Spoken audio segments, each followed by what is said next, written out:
A man accidentally finds an old fountain in the forest and immediately realizes it shouldn't be there. No plaques, no records, no explanations. The deeper he digs, the clearer it becomes that someone worked hard to erase this place from history. What his discovery leads to is far more serious than he ever imagined. He had not planned to walk this far. The decision to leave the city behind that morning had been made without much thought, driven less by purpose than by a quiet need to step away from familiar streets and familiar noise. The forest on the outskirts of town was not wild in the strict sense of the word. It was a long neglected green belt, once shaped by human intention and later abandoned to time, a place where old paths still existed but no longer appeared on modern maps. He chose it precisely because of that. The absence of direction felt like relief. The air was clear and warm, the light sharp and honest, filtering through tall trees without distortion or haze. It was one of those days when nothing seemed hidden by weather, when every surface revealed itself plainly. He walked at an unhurried pace, following a faint trail that curved gently between trunks whose spacing felt too regular to be accidental. The ground beneath his boots was uneven but firm, scattered with dry leaves and patches of compacted earth that suggested long-forgotten footsteps. Somewhere in the distance, the city still existed, but its presence had thinned to a low, almost imaginary hum. As he moved deeper into the trees, small details began to catch his attention. Stones appeared beneath the soil in places where stones had no reason to be, forming shallow lines that cut across the forest floor at angles too straight to be natural. In one clearing, grass grew shorter and sparser, as if something heavy had once pressed it down and never quite allowed it to recover. A fragment of pale tile protruded from the dirt near a tree root, worn smooth by time but unmistakably manufactured. He slowed, crouched briefly to brush away loose soil, then straightened again without taking it with him. He was not yet looking for evidence. He was only noticing. The path widened gradually, almost imperceptibly, until he realized that what he was walking on could no longer be called a trail at all. The ground leveled out, the trees retreated slightly to either side, and the forest opened into a broad, quiet space. At first he saw nothing unusual. Then beyond a low rise of bushes, a vertical shape interrupted the line of green. From a distance it appeared as a pale silhouette, rising above the undergrowth with a shape that did not belong to trees or rock. As he approached, the sound reached him before the details did. It was faint but distinct, the irregular murmur of moving water. That alone would have been strange enough in this part of the forest. But when the object finally emerged fully into view, the strangeness deepened into something heavier and more deliberate. The fountain stood at the center of the clearing, vast and immovable, as if the forest had grown around it rather than the other way around. Its base was broad and circular, constructed from massive stone blocks, darkened by age and streaked with mineral stains. Rising from that foundation was a tall female statue, her proportions elongated, her posture composed and balanced. She held a vessel raised high above her head, another resting lower in her opposite hand, and from both, water spilled steadily into the basin below. The flow was not forceful, but it was constant, suggesting a system that still functioned despite years of neglect. He stopped several paces away, instinctively keeping his distance. The statue was far taller than he had expected, taller than any decorative element had a right to be in such a place. The surface of the figure was dark, its metal or stone obscured by patina and time, with thin vines clinging to her arms and torso. Moss gathered in the seams where pieces met, and narrow cracks traced their way across the stone base. Yet nothing about the structure felt improvised. This was not a ruin assembled from scraps or a forgotten art project abandoned halfway through. It was deliberate, expensive, and heavy with intent. He walked slowly around the fountain, studying it from different angles. There was no plaque, no marker, no sign to explain its presence or origin. The ground immediately surrounding it was clearer than the rest of the forest, the vegetation shorter, as if the earth itself remembered being maintained.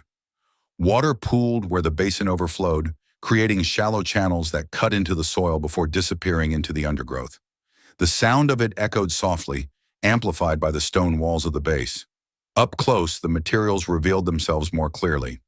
The statue's body was not gold, as a careless glance might suggest from a distance, but a darker substance worn smooth in places and rough in others. Only the vessels she held showed traces of something different. Along their edges, beneath layers of dull grime, faint patches of tarnished gold still caught the sunlight. It was not decorative excess, but something restrained, as though the gold had been applied with intention rather than vanity. He took out his phone and photographed the fountain from several angles, careful to capture the scale by including nearby trees and his own shadow in the frame. He recorded a short video of the water flowing, the sounds steady and real, and marked the location on a map. None of this felt dramatic. It felt methodical, the way one responds to something that does not make sense but clearly demands explanation. As he continued his slow circuit, another detail emerged. Near the edge of the clearing, partially buried beneath leaves and soil, lay a fragment of metal shaped into a curve that did not belong to the fountain itself. He knelt, lifted it, and turned it in his hands. The piece was rusted, but its design was unmistakable. It had once been part of a decorative fence or railing, wrought with care rather than mass-produced. He set it down where he had found it and stood again, his attention shifting outward from the fountain to the surrounding land. The clearing was not random. The space around the fountain formed a rough symmetry with open ground extending outward before giving way to trees. In several places, shallow depressions suggested where structures might once have stood. The alignment of trees, the unnatural straightness of certain edges, the remnants beneath the soil all pointed to the same conclusion. This place had not always been forest. It had been shaped, inhabited, and then deliberately erased.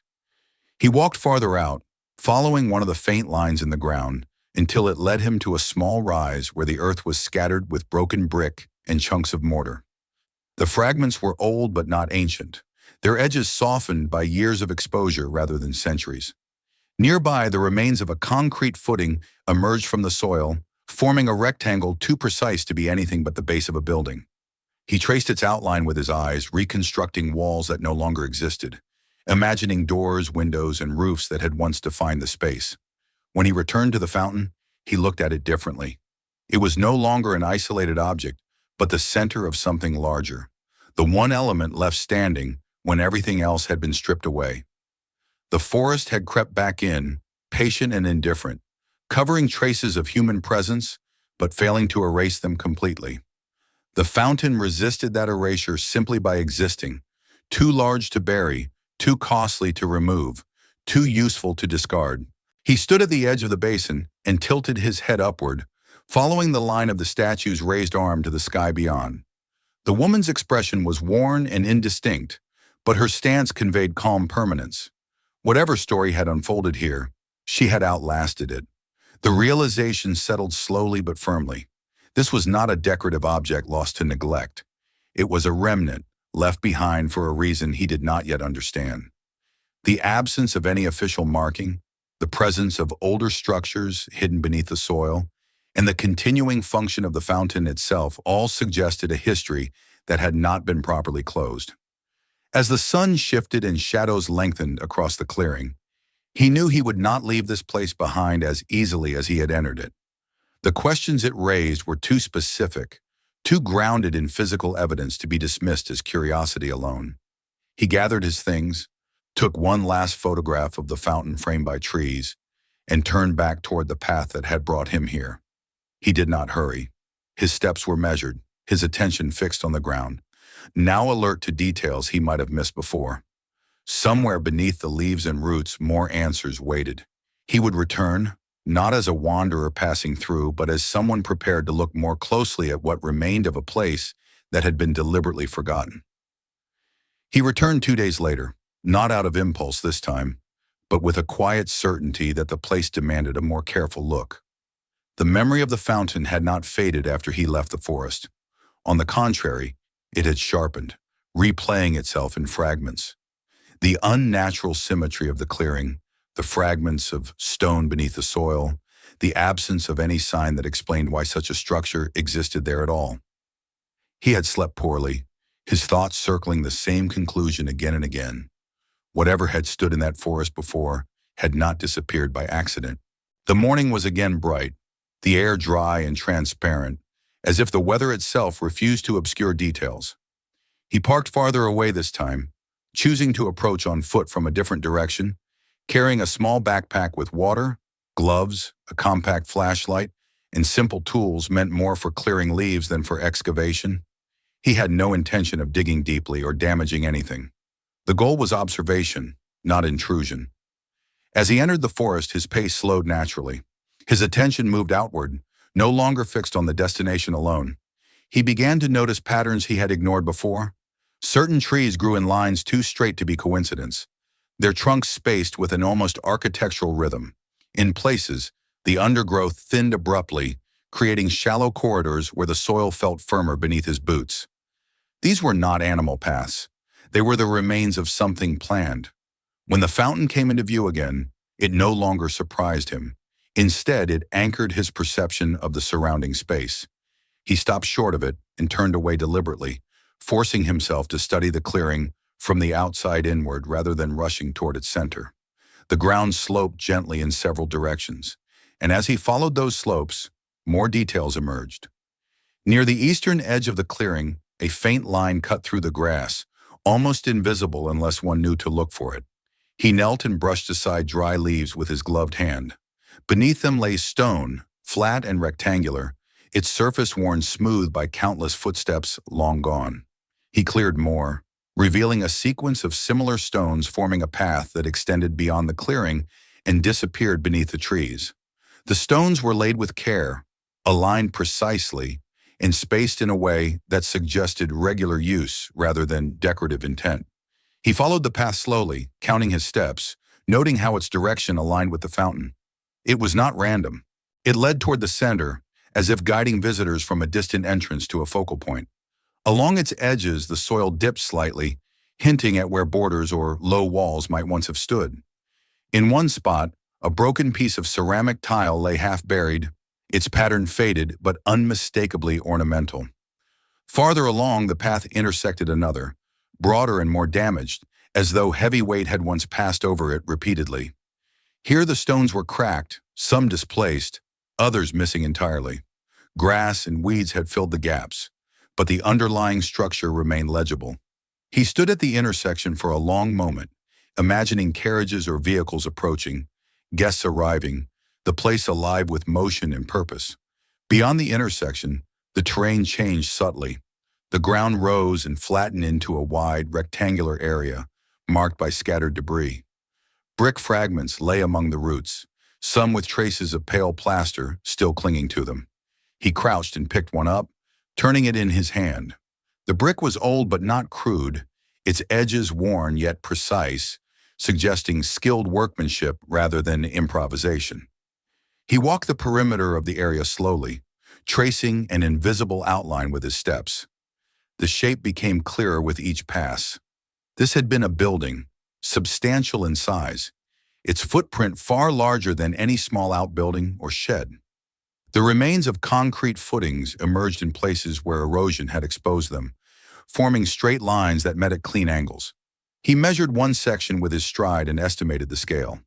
This had been a house not modest, but not ostentatious either, a residence built to last. Moving away from the larger foundation, he discovered others. Smaller rectangles marked where auxiliary structures might have stood. One area contained darker soil mixed with fragments of metal, possibly the remnants of a garage or workshop. Another revealed shards of glass, thick and uneven, suggesting old windows rather than modern panes. Each discovery added weight to the same conclusion. This place had been a private estate, planned as a whole rather than assembled piecemeal. The forest seemed to watch him quietly as he moved. Sunlight filtered through the canopy, illuminating patches of ground and leaving others in shadow. But nothing about the scene felt dramatic or threatening. It felt patient. Time had covered the traces, but it had not erased them. Near the northern boundary of the area, he found the remains of what had once been an enclosure. Rusted metal posts protruded from the soil at regular intervals, some leaning, others snapped off at ground level. Between them, faint traces of wire or decorative ironwork still clung stubbornly to the earth. He lifted one piece carefully, revealing a curved pattern similar to the fragment he had noticed during his first visit. The pieces matched. This had been a fence, not meant to keep people out, but to define a boundary, to mark ownership. He stepped back and looked across the clearing toward the fountain once more. From this angle, the structure aligned perfectly with the center of the estate. Paths converged toward it, foundations radiated outward, and the remaining fence posts framed the space like the outline of a forgotten courtyard. The fountain was not an afterthought. It had been the heart of the place. What struck him most was not the evidence of habitation, but the evidence of removal. The buildings had not collapsed naturally over time. There were no tall piles of rubble, no fallen walls left to decay where they stood. Instead, the materials had been taken away, selectively and deliberately. Only what was inconvenient or unprofitable to remove remained. Heavy stone, buried foundations, fragments too scattered to bother collecting. He knelt near one of the foundations and pressed his hand against the exposed concrete. It was solid, unbroken, as if waiting for walls that would never return. The idea that an entire estate could be dismantled so thoroughly unsettled him more than if it had been left to rot. Destruction left behind chaos. This left behind absence. As he continued his survey, he noticed irregular depressions in the ground, shallow but widespread, forming a rough pattern that suggested the passage of heavy machinery. The soil in those areas was compacted differently, its texture changed by weight and force. In one spot, a deep rut cut through what remained of a stone path, the stones crushed or displaced by something far larger than a footstep. This was not erosion. It was intervention. He stood and wiped his hands on his jeans, the weight of the realization settling into place. Someone had come here with equipment, time, and authority. They had removed the buildings, leveled the site, and left the fountain standing. Not because they cared about preserving history, but because removing it would have been too costly, too difficult, or unnecessary. The fountain's continued operation took on new significance. Water still flowed because someone had ensured it could. Pipes had not been severed. The system had not been dismantled. It had been maintained, at least enough to function. That alone suggested a later purpose, one that extended beyond the life of the estate itself. He returned to the fountain and walked around its base again, this time with a clearer understanding of what he was looking for. The seams between the stone blocks drew his attention. Some were uniform, weathered consistently over time. Others appeared subtly different, their edges sharper, their surfaces less worn. In one section, the color of the mortar varied slightly, as if a repair or modification had been made long after the original construction. He did not touch it yet. Instead, he memorized its position relative to the surrounding features. The old paths, the foundations, the fence posts, everything pointed inward, converging on the same object. The fountain was both a survivor and a witness, standing quietly while everything else had been stripped away. As the afternoon wore on, he sat on a fallen log at the edge of the clearing and reviewed the photographs he had taken. When viewed together, the images told a story that no single frame could capture. This was not a park that had fallen into neglect. It was a private place that had been erased and rebranded by silence. He packed his things slowly, reluctant to leave but aware that the day's work had reached its natural limit. There was more to find, but it would require patience and care. The next step would not be outward, but inward, into the structure that had been allowed to remain. As he turned to go, he glanced once more at the statue rising above the clearing. It seemed unchanged, unmoved by his presence or his conclusions. The forest would continue to grow, the stones would continue to sink, and time would continue its work. But now he understood that beneath the quiet surface lay a history that had been deliberately buried, and that the fountain at the center of it all might hold the key to uncovering what had been taken away. He did not return to the forest immediately after that second visit. The discoveries he had made lingered with a weight that required distance to understand properly. For several days he reviewed his photographs, enlarged details on his screen, compared angles and shadows, and traced lines between path, foundations, and the fountain's position at the center. The more he studied the images, the clearer the logic became. The estate had not simply faded away. It had been dismantled with intention, and the fountain had been spared for reasons that were practical rather than sentimental. When he returned, it was with a different purpose. He no longer wandered the clearing. He moved directly toward the fountain, his attention narrowed to its structure. The day was bright again, the sunlight revealing textures without mercy. He circled the base slowly, running his eyes along the stonework, not as an admirer, but as someone searching for inconsistencies. Years of weathering had softened most surfaces evenly, yet in several places the pattern broke. The seams between certain blocks appeared cleaner, the mortar slightly different in tone, as though it belonged to a later moment in time. He crouched near one of those seams and examined it more closely.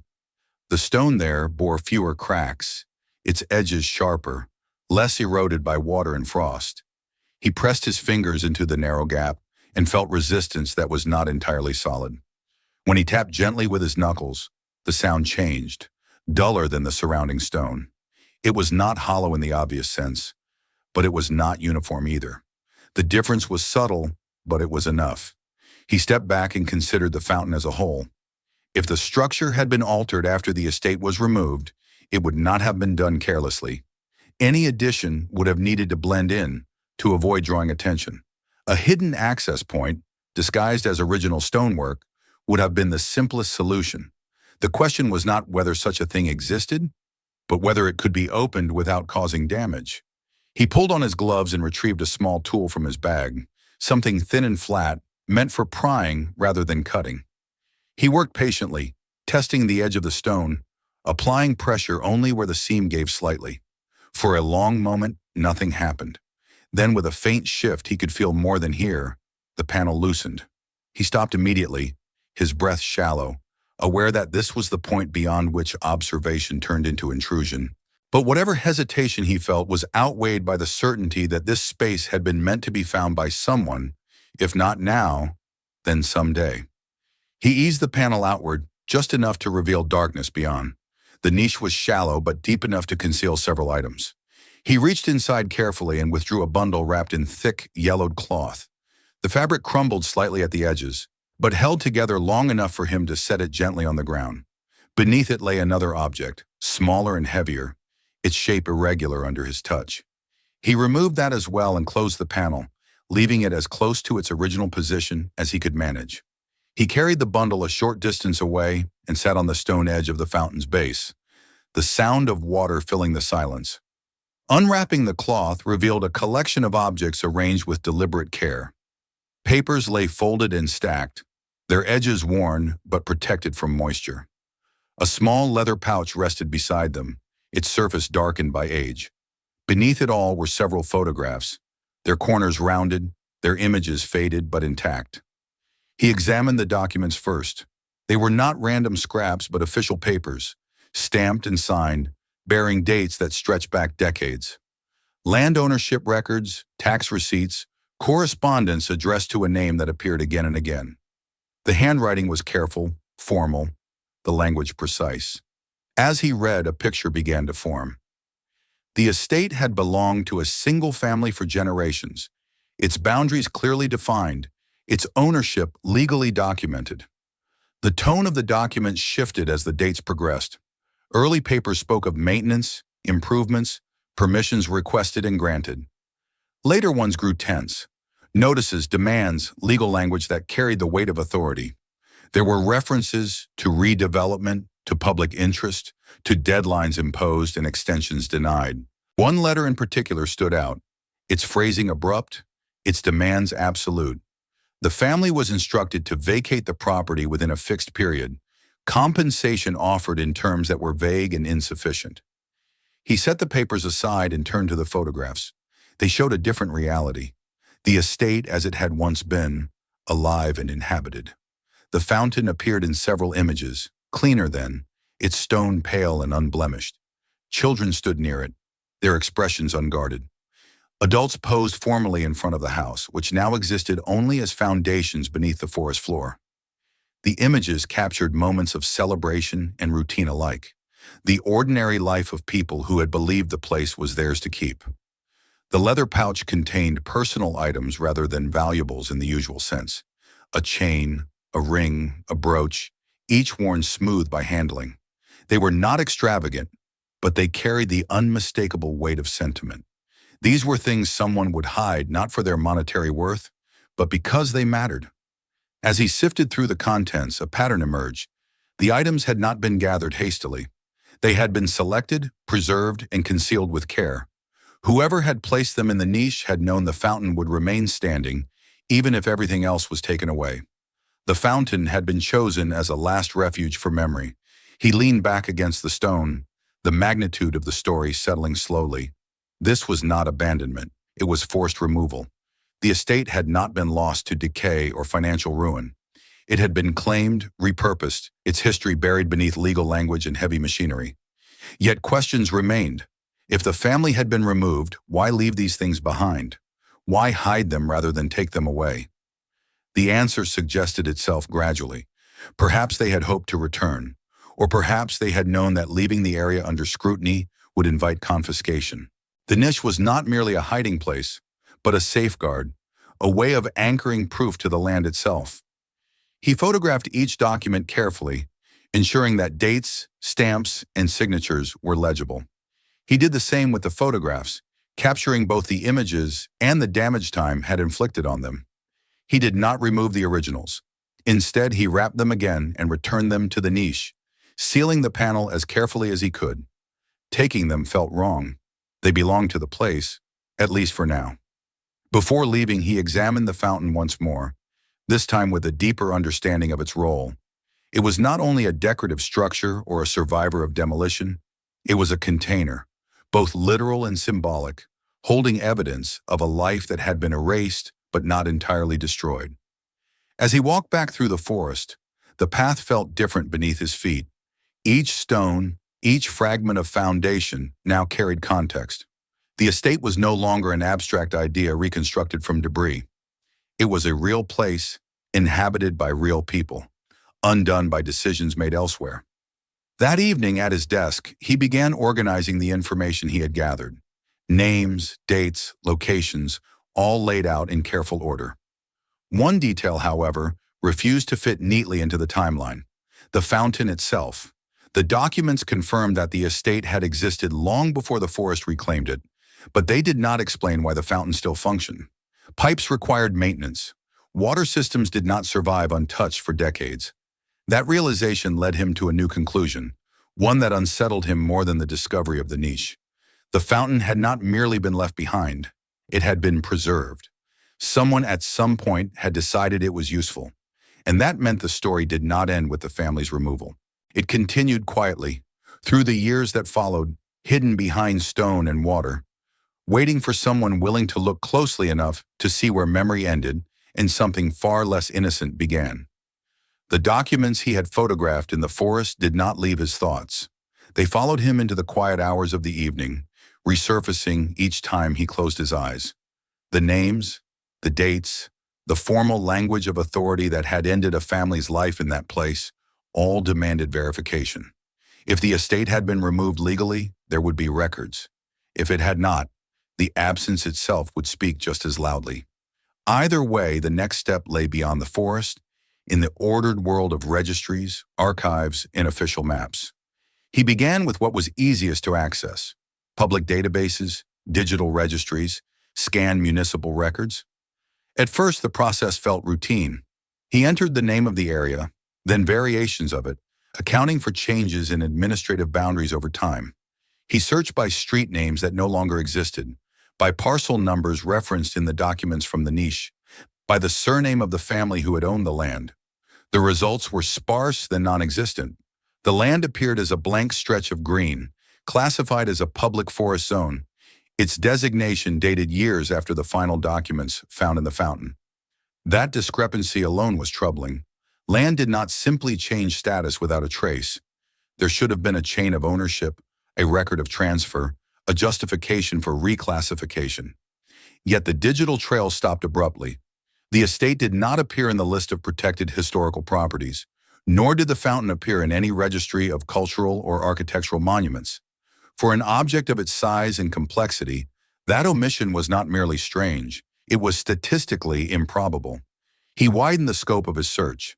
Old planning documents, zoning maps archived in municipal libraries, newspaper announcements related to redevelopment projects.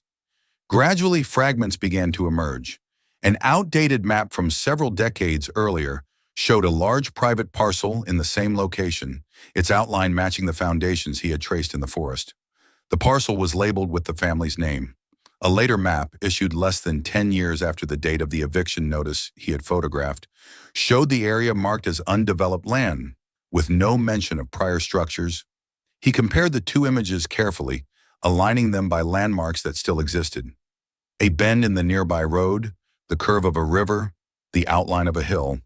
The estate had not been relocated or renamed, it had been erased.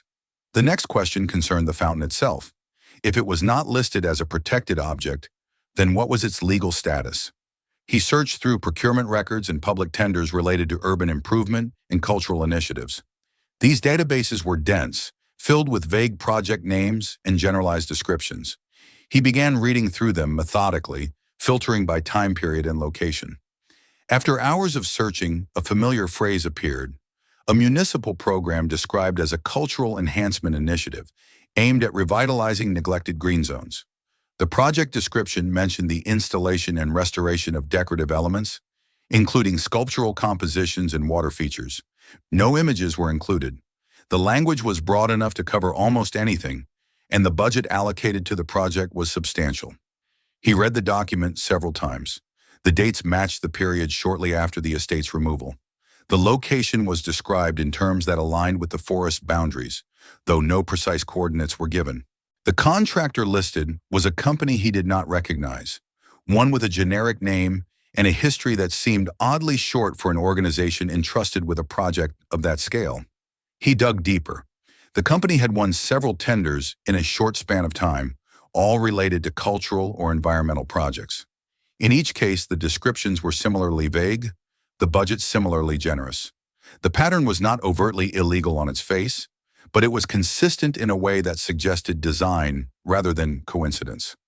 Returning to the fountain's photographs, he examined the details he had previously dismissed as minor: the variations in mortar, the newer stone panels blended into older construction, the functioning water system.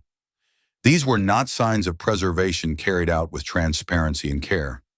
They were signs of modification intended to adapt an existing structure to a new narrative. The more he compared the records, the clearer the discrepancy became. The fountain was being treated as if it had been installed as part of the cultural project, yet its materials, design, and age predated that initiative by decades. The project had not created the fountain, it had appropriated it. He printed copies of the relevant documents and spread them across his desk.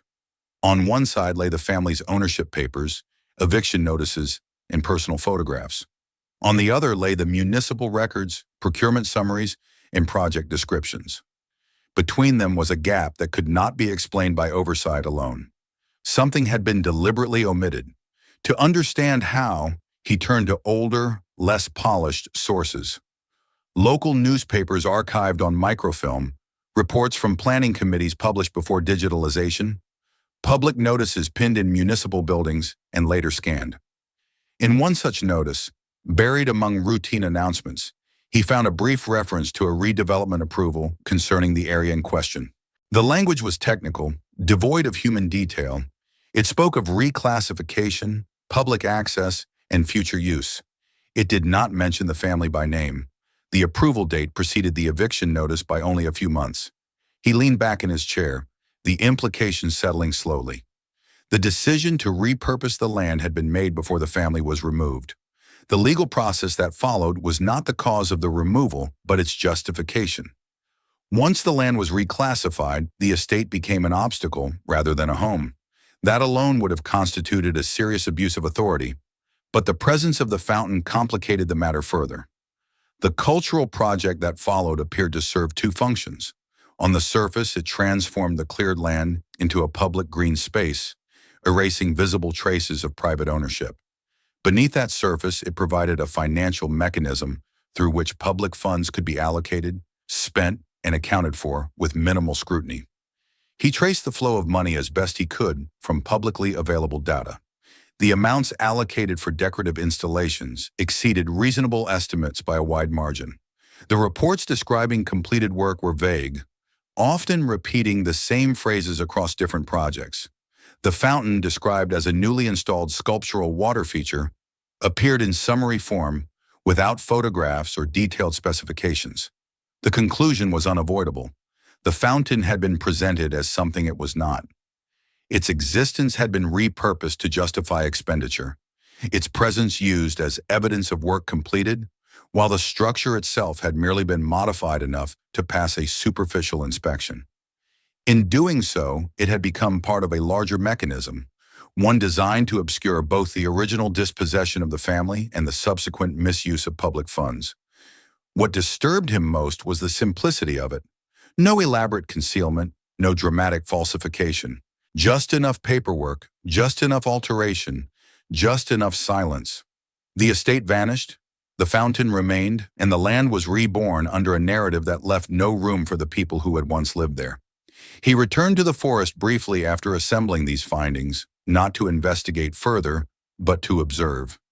Standing again before the fountain, he saw it now as an object layered with meanings imposed by different hands. It had been a centerpiece of a private life, then a convenient remnant, then a prop in an official story that concealed its true origin. As he walked away, his thoughts turned toward what might still be hidden within the structure itself. If documents had been concealed once, there was no guarantee that the niche he had discovered was the only one.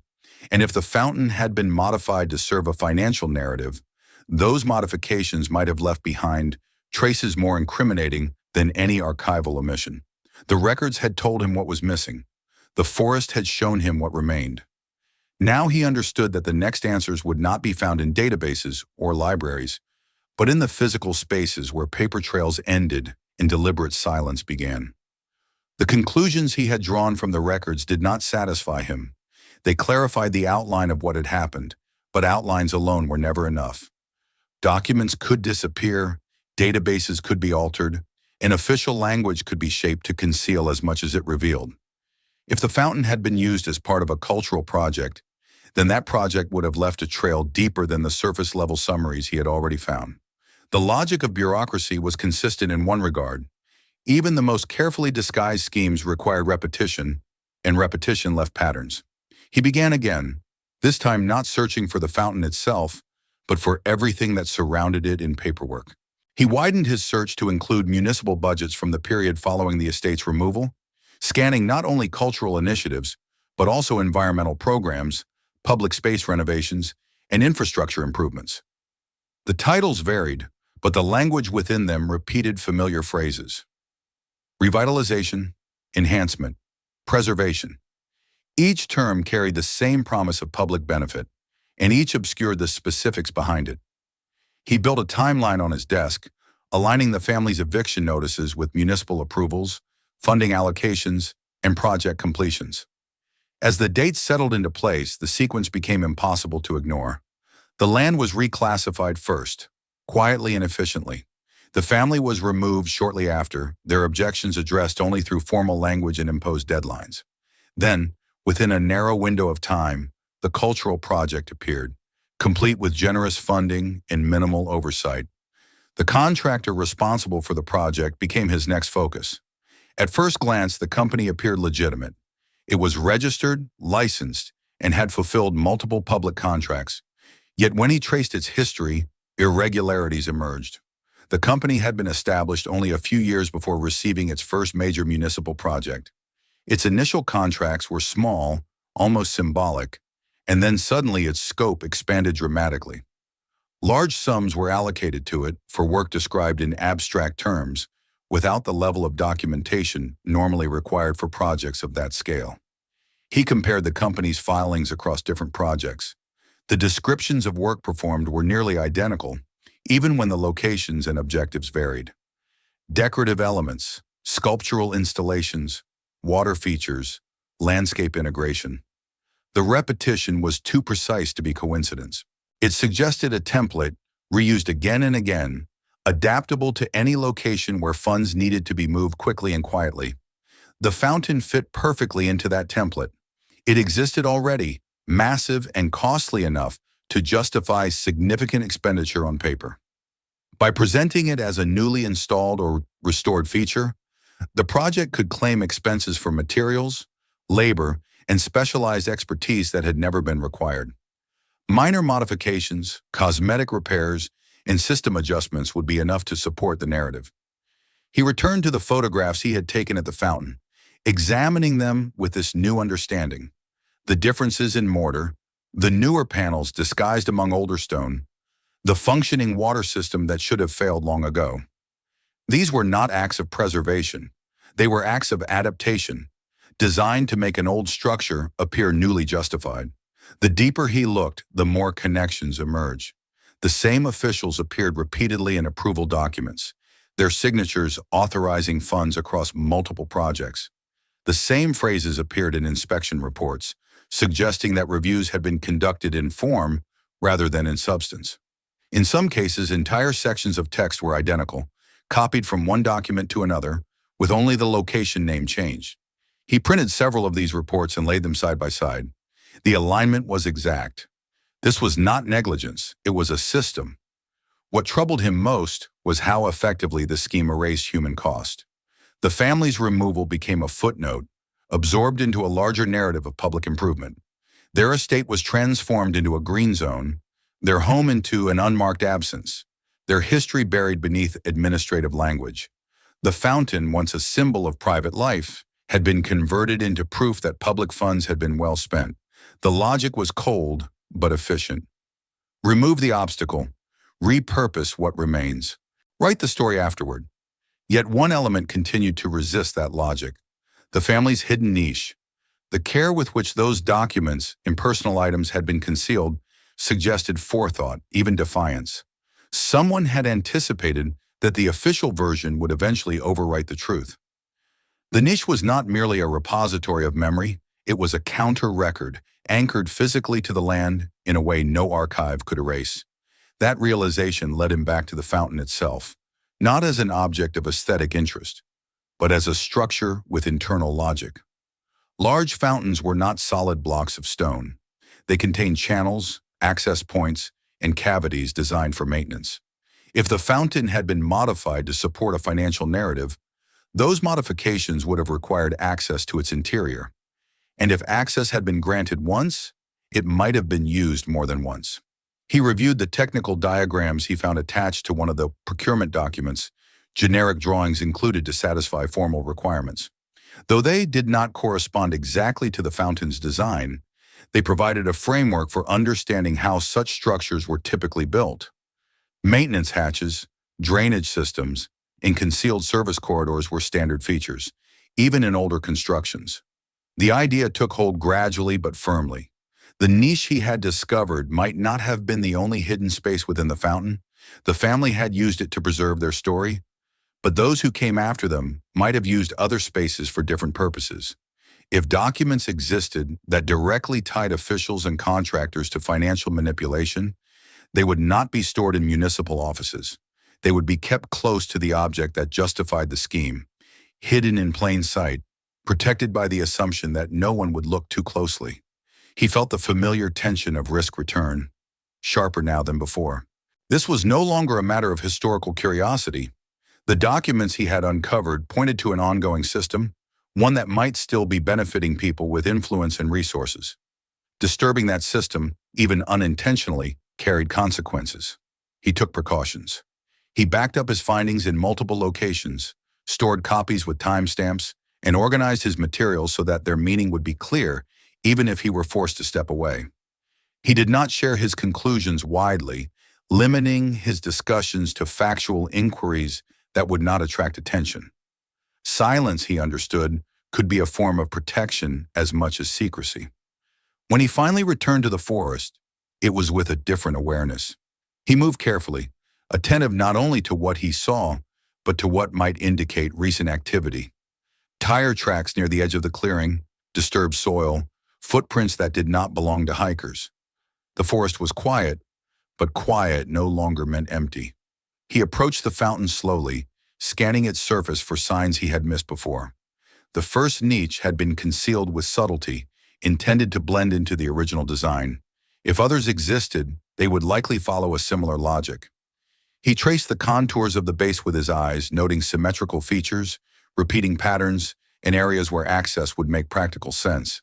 The stone felt colder beneath his hand this time, its permanence less reassuring than before. He understood now that the fountain was not just a remnant of the past, it was an active participant in the present, a structure that had been repurposed to serve power and profit while masking both behind the language of culture. As he stepped back, listening to the steady sound of water, he knew that the next discovery would either confirm his suspicions beyond doubt or force him to reconsider everything. Either way, there was no turning back. The paper trail had led him as far as it could. What remained was hidden not in archives but within the stone itself, waiting for someone willing to look where official narratives never did. He waited several days before returning to the fountain, not because his resolve weakened, but because patience had become part of the work. The paper trail had shown him how easily facts could be reshaped once attention was drawn to the wrong place at the wrong time. Whatever lay hidden within the stone would not disappear simply because he delayed. If anything, time favored caution. When he came back, it was early while the forest was still quiet and the light clean and uncompromising. He approached from a different direction than before, careful to scan the ground as he walked. Near the outer edge of the clearing, he noticed marks that had not been there earlier, shallow impressions in the soil that could not be attributed to animals or weather. They were faint, almost erased, but their geometry was wrong for anything natural. Someone else had been there. Not recently enough to leave sharp tracks, but recently enough to matter. He did not linger on that thought. Speculation without evidence led nowhere. Instead, he focused on the fountain, circling it slowly, this time not as an observer or a historian, but as someone studying a mechanism. He examined the base with renewed attention, not looking for seams that appeared out of place, but for patterns that repeated too precisely. Symmetry, he had learned, often concealed access points.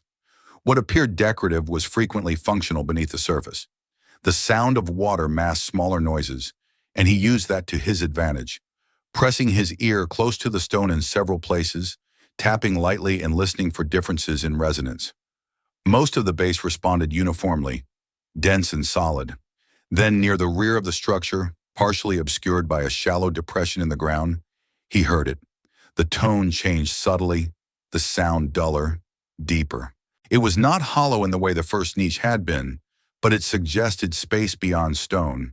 He knelt and brushed away loose soil, exposing a section of the base that had been deliberately shaped to appear unremarkable. The stone here was older than the panel he had opened before, but the mortar between the blocks showed signs of disturbance. Someone had worked on this area long after the fountain's original construction, carefully enough to avoid drawing attention, but not with the intention of permanence. He hesitated longer this time. The first niche had contained the past, a story buried out of fear and hope. Whatever lay here belonged to a different purpose entirely. Still, the logic that had carried him this far did not allow retreat. He worked carefully, using minimal force, feeling for give rather than prying blindly.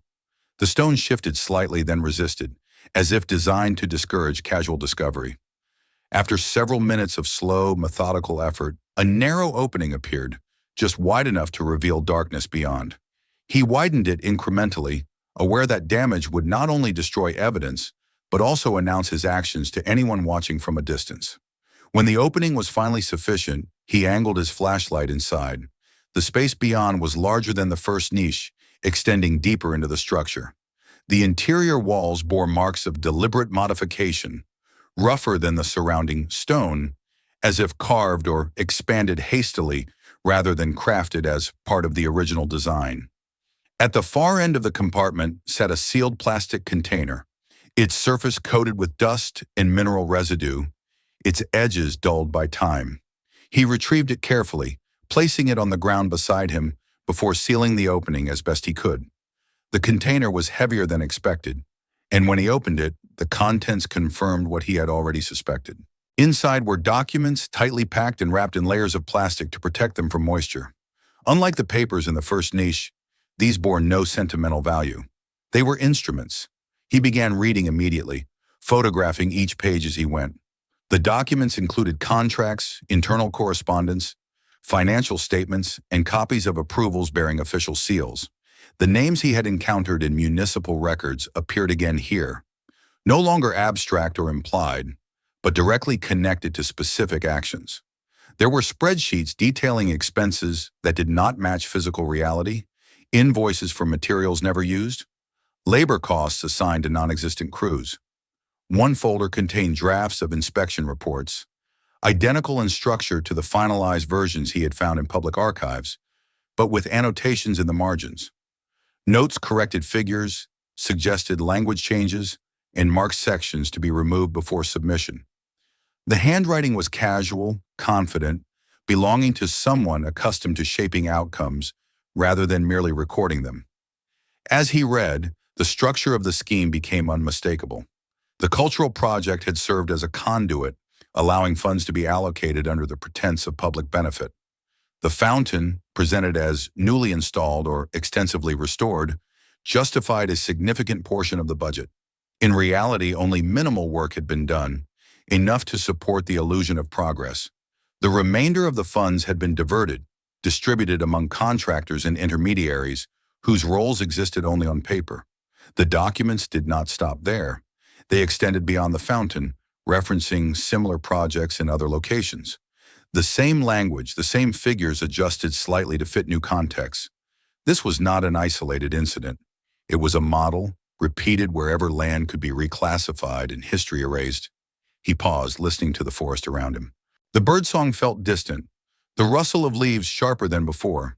The realization that this structure extended beyond a single place shifted the weight of what he held in his hands. He was no longer uncovering a local injustice, but a pattern of exploitation woven into administrative routine. Carefully, he organized the documents, photographing them in sequence, ensuring that their context would not be lost. He paid particular attention to dates, signatures, and references to specific locations. One set of papers linked the cultural project directly to the period immediately following the family's eviction, confirming what the timeline had already suggested. The removal of the estate and the appearance of public funding were not separate events. They were consecutive steps in the same process. As he worked, a sound reached him that did not belong to the fountain or the forest. It was faint, rhythmic, the distant hum of an engine. He froze, extinguishing the flashlight and remaining still. The sound grew slightly louder, then receded, passing beyond the perimeter of the clearing. He waited several minutes before moving again, his awareness sharpened by the reminder that this place was not as forgotten as it appeared. He finished documenting the contents of the container and resealed it, returning it to its place within the fountain. Leaving it there felt risky, but removing it felt worse. The structure itself provided concealment that no private storage could guarantee. Instead, he relied on redundancy. The evidence now existed in multiple forms, stored separately, time-stamped, and protected. As he stood and brushed the dirt from his hands, the fountain seemed altered in his perception. Its mass no longer felt neutral. It was a vault, an instrument that had served both memory and manipulation, sheltering truths that had been too inconvenient to surface. The water continued to flow, indifferent to the weight of what lay behind stone and mortar. He left the clearing cautiously, retracing his steps while scanning for any sign of pursuit or observation. The forest absorbed him quickly, its density swallowing both sound and sight. Only when he reached the outer paths did he allow himself to breathe more freely. That evening, as he reviewed the images he had captured, he understood that the next step would require others. The documents established connections too extensive for one person to address alone. More importantly, they tied the corruption directly to the original injustice inflicted upon the family that had owned the estate. The two stories, once separate, were now inseparable. There was only one way forward that preserved both truth and legality. He would have to find the people who had lost this place, or their descendants, and place the evidence where it belonged. Not in the hands of those who had learned to hide it, but with those who had the right to demand accountability. As the night deepened, he organized his materials one final time, preparing for a shift from solitary investigation to something far more exposed. The fountain remained in the forest, silent and immovable, but its secrets were no longer confined to stone. They had begun to move, carried outward by intention, toward consequences that could no longer be avoided. By the time he closed the final folder and shut down his computer, the shape of the story had become irreversible. The documents from the second compartment did not merely supplement what he had already found. They completed it. Together, the family's hidden papers and the contractor's concealed records formed a single, continuous line, stretching from a lived-in home to a public project, from personal loss to institutional profit. The fountain was no longer the center of mystery. It was the hinge on which two worlds turned. The search for the family's descendants began quietly. He avoided public inquiries and official channels, relying instead on the same patient methods that had guided him through the archives. Names from the ownership papers led to census records, address registries, and migration documents. The trail was fragmented, complicated by changes in jurisdiction and the passage of time, but it did not disappear entirely. Families left marks even when they were forced to move. The first breakthrough came through a regional archive, where a handwritten notation in the margin of an old registry linked the original owner's name to a later address in another city. From there, the path narrowed. The surname appeared again in property records decades later, attached to a modest apartment rather than an estate. The transition told its own story, one of displacement without closure. He did not arrive with accusations or conclusions. When contact was finally made, it was through documentation alone. Copies of deeds, eviction notices, photographs of the fountain and its niche, carefully presented and clearly dated. The response was cautious at first, marked by disbelief rather than relief. The past, once sealed off by necessity, had a way of resisting sudden return. What followed unfolded slowly, not through confrontation, but through reconstruction. The documents allowed the descendants to piece together events they had only known in fragments. Family stories that had been passed down as vague grievances gained structure and weight. Dates aligned with memories. Photographs from the niche matched images preserved elsewhere. The fountain, once spoken of only as a lost landmark, reappeared as proof. The legal process began not with a single filing, but with a series of inquiries. Property rights, inheritance claims, requests for archival access. Each step was deliberate, framed in the language of procedure rather than outrage. The evidence from the fountain was introduced gradually, first as contextual material, then as central documentation. Its physical existence tied the paper trail to a specific place, grounding abstract corruption in stone and water. Predictably, resistance emerged. Records were declared incomplete. Jurisdiction was questioned. Statutes of limitation were invoked. The same language that had once justified removal now reappeared as a shield against accountability. But the strategy that had worked decades earlier no longer held.